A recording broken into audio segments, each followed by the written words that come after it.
Hello YouTube viewers, welcome to my channel Science to Technology. In today's show, Computer Wednesday, we're gonna talk about my new phone purchase, Galaxy F62. So let's dive right into it.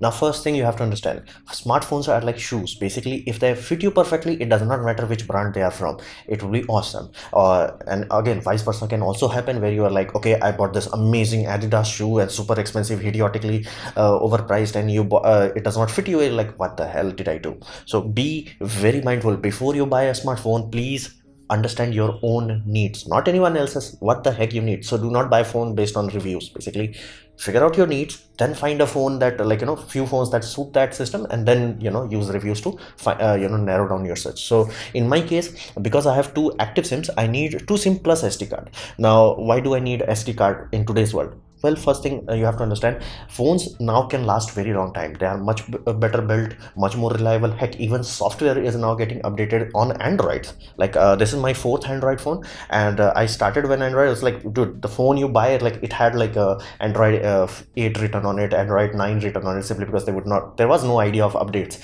But over time, like my last phone got updates. Phone before that was also basically Google One phone, so it was getting updated reliably. So at this point in time, even companies like Samsung, they are saying like we will guarantee like 3 years of prime major updates and 4 year of security updates. So we are in a position where phones can last much longer. So what is the weak link in that scenario? Your memory. Basically, mobile phone microchips are reaching a point of where computer SSD used to be. So if you are familiar with old SSD system, you knew that they wear out very quickly. Like that was a very big issue, because computer or operating system reads and writes so much data, they're like wearing it down very quickly. Now that's physical wear down, because there is one thing known as electron gate. So every time you read or write a byte from that, electron goes through a barrier and then stays there. That's the data is written, but every time you rewrite it, it has to come back and then go again. So every time you're there, this barrier is getting weakened. So over time you will have more and more what we call write error. So even though you are writing the data, my memory controller will like, dude, I did not get the confirmation from that, let me redo that. So consequence, phone, you will like after like 4 or 5 years, you will notice, hey dude, why the heck it's so slow? Because the memory, the core memory became slow, not the RAM, but the basically secondary memory. So what can you do to avoid that? Well, if you're utilizing your phone a lot, utilizing SD card helps you mitigate it to some extent, because there are like in my case, I'm a media consumption, so I download heck a lot of video from Chrome.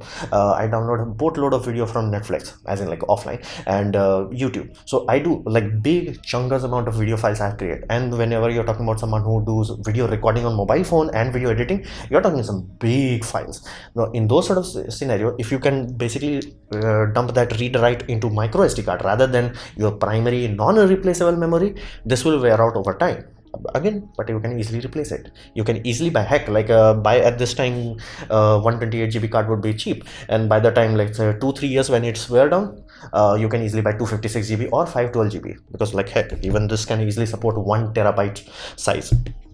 So that's why SD card is so important to me. Then I need manual camera, because while I do have this DSLR Canon 800D, it does work, everything is awesome, I'm running my YouTube channel on it, but sometimes I want to do something small, like unboxing of something rare, like software defined radios or FM blockers and things of that nature. Basically things that I do not want to do complete setup, and I'm too excited, because that's why you don't have unboxing on my channel. It's like I'm too excited, I open it up in quickly. So in those sort of scenario, having a phone that can record video properly would be awesome. Now all phones can record good video nowadays, but biggest problem is their autofocus, and the easiest way to solve it is have manual control over that. Now old times we have to use like some apps to do that. Now I was looking for a system that natively had manual camera system. Thankfully this system has that great display. Because I'm a primary media consumer, I do not care about frame rates. Basically I'm not like, give me 90 hertz, give me 120 hertz. I'm like, dude, give me good display first, then worry about everything else.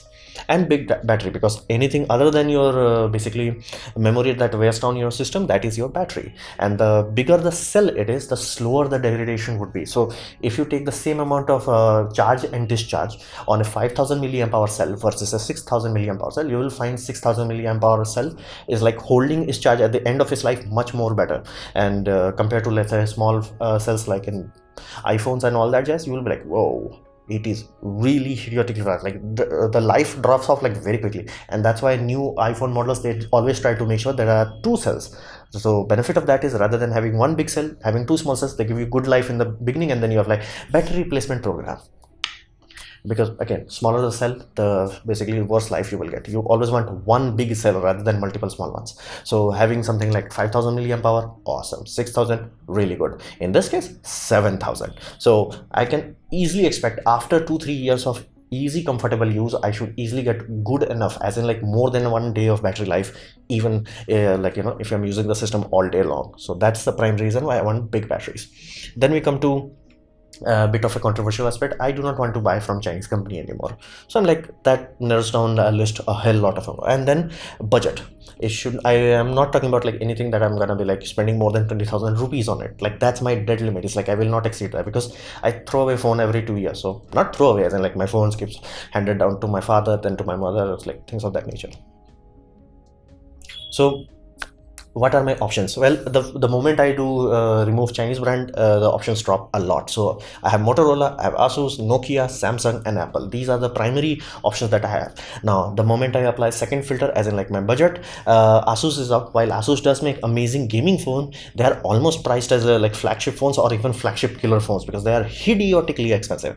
Apple is just a fancy what we call status symbol, because I'm like every year, passing year, I'm like, what does make, what does it truly have? Because the first time, like I think iPhone 7 was the biggest shock I had. Is like the person took a photo and I'm like, that's it, like that's all the hype was about. So again, if you like it, awesome for you, but these are the options. So flat out, the practical options are left is Samsung and Motorola in this price range, and non-Chinese options. So I selected F62.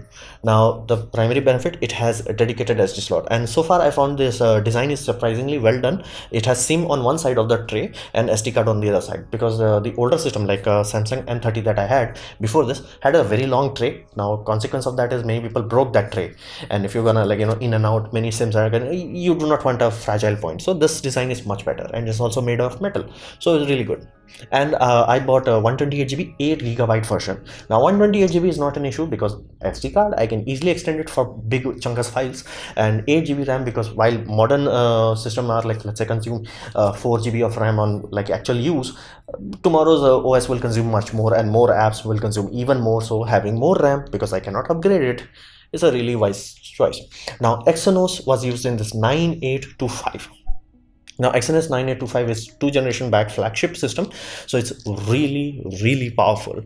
Now be very mindful, Exynos have a very bad reputation where it's like people think it's garbage. Now it's not as awesome as Snapdragon, there is no denying that. However, Exynos is the like second or third company that is actually trying to beat that. And if you are ever wondering why the heck OnePlus phone started so low and then randomly became so expensive, first they wanted to improve their profit margin, second was like they were like strong armed by Snapdragon. It's like, dude, you have to pay this much, because like best of the best. So how do you undo that? You have competition. Now Exynos, like when they started out, there was a laughing matter, but at this point in time they are really good. Now of course, let's say Snapdragon is 800 horsepower, they can only match 750 horsepower, but they are close enough where it's no longer in a position where it's like, okay, I bought the flagship Exynos, I can beat it with a low end Snapdragon. That will no longer happen. Now of course it will still have issues of not being very efficient with energy, but it will have more than enough performance, more than enough power, and if you have big enough battery like I have 7000, it's more than good enough for more than enough scenarios. Now of course you can be like, no, I want gaming, or like I'm gonna do like every pixel peeping. Yes, you can find flaws, but more than enough scenarios, like as in like let's say there are 10 crore Indians who deal with smartphone, 9 crore of them would be happy with this processor. So this is really good. Then we come to AMOLED, Samsung's biggest strong point, and I like, again, what more, this TV also is AMOLED, so fundamentally I'm happy with that. Then 7000 milliamp hour, so I expect after 2 years when I hand it down to someone else, it still have enough juice where they're no longer like just using it as a landline, because it's always connected to a charger. And it has a triple camera setup. I have no idea why people call it quad. A sensor is not a camera, so it has a 5 megapixel macro, 12 megapixel ultra wide, 64 megapixel primary system, and it also has NFC, which is almost dying out, but I'm happy that this has, because my headphones have NFC, so pairing is super easy, and new headphones, Bluetooth speakers and other things also have NFC, so I'm happy with that. And 3.5 mm jack also. So what are the consequences of this? Well, Samsung has this really bad idea of just like splattering everything. What does that mean? That simply means they make 10,000 model rather than few model. Consequence of that, nothing is ever optimized, and that's why like that's another aspect why Exynos is like so ill received. This phone could have been awesome if people working in Samsung, they're like, okay, sit down, relax, optimize this goddamn thing before you release it to public, and let's fine tune it even like after a sales service, and like fine tune it. But they're not fine tuning it. So consequences that even if it has 7,000 milliamp hour battery, do not expect GG battery life. You're gonna be like good, but like it won't be like holy damn, this is amazing. This is more than good enough for one day, and that's all I look for, simply because I charge my phone every night. Now you are expecting 2 day battery life, do not expect that. 1.5 day, because this is not very efficient with the energy. Now, any phone that exceeds 1 day battery life reliably without any issue is more than good enough for almost everybody. So in those sort of scenarios, do not worry, be like, oh, like that means it's not amazing. It's more than good enough. It's just you have a big ass battery, utilize it wisely. It's not doing that. And then it has many YouTube videos you will find after like around 3 months around time, and like YouTube started flooding with like this phone has this networking issue. And primary reason I'm saying that is like there was one video that was like comparing this phone with a very old Pixel phone, Pixel 4 I think. And Pixel 4 in 2.5 gigahertz was giving 120 mbps speed, and this phone was barely giving 20. So I did the test. I got the phone yesterday, and today I got the case, so I'm utilizing this. I never use a phone without a case. If you want your phone to last long, please use a case. So in those sort of scenario, I noticed is that it was working fine, but it was not awesome. Like in some cases, it even got beat to basically old M30, not M31, M30. So what the hell was issue?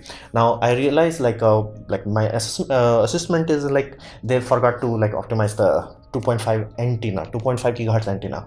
Now because the moment I go to 5 gigahertz, my internet connection is theoretically 300 mbps, and I get around 250 260 reliably. This puppy can almost reach that speed. So flat out at 2.5 gigahertz, nobody is gonna have it, and that's why like most big YouTubers who are reviewing this, they are not complaining about this. Like because most likely if you are talking about a phone of this caliber, you have a 5 gigahertz system. And the reason why link aggregation is not done on like 2.5 gigahertz that Pixel was doing is simply because that to your router it will look like there are two mobile phones, because 2.5 gigahertz was inherently limited to 60 mbps. That's why people built 5 gigahertz. So it's like I was a bit confused over in the earlier, then it okay, that's all. And then there is another issue of link basically tower aggregation, carrier aggregation. So basically it will not talk to multiple mobile tower to give you a fatter data pipe. Now that's issue if you live in a place where you have a way too much congestion on your mobile system, b the mobile towers are not adequately equipped. Because I'm utilizing, that person who was doing the review is like getting 1 mbps on 4G network. I'm doing this, I'm getting like easily 5 to 7. Now again, that's normal, that's average, that's to be expected, and my other phones were also giving that kind of speed on the same sim. So I know for a fact that kind of speed should be expected. So this is working. But be mindful, if you are in a scenario where 2.5 gigahertz matters the most to you, do not buy this phone. If you are in a scenario where you are utilizing, let's say, Airtel, and you're relying on link basically carrier aggregation, do not buy this phone. That's one of the things that might upset you. Then we come to another aspect. Many people are like, dude, this 20,000 should give you like 120 hertz or at least 90 hertz. I can understand that point of view, but like it's like 60 hertz, I'm happy with that. Then we come to another aspect. This is very overpriced phone. Yes, it is giving you a flagship, but flagship of 2 years ago, that's like mid-range now, and this is priced a bit higher than mid-range, and it does not have, because if it was optimized and if it was actually running today, which on paper it should easily do, it does. If it did that, people will happily pay for it. But actual real world performance does not justify 26,000 rupees.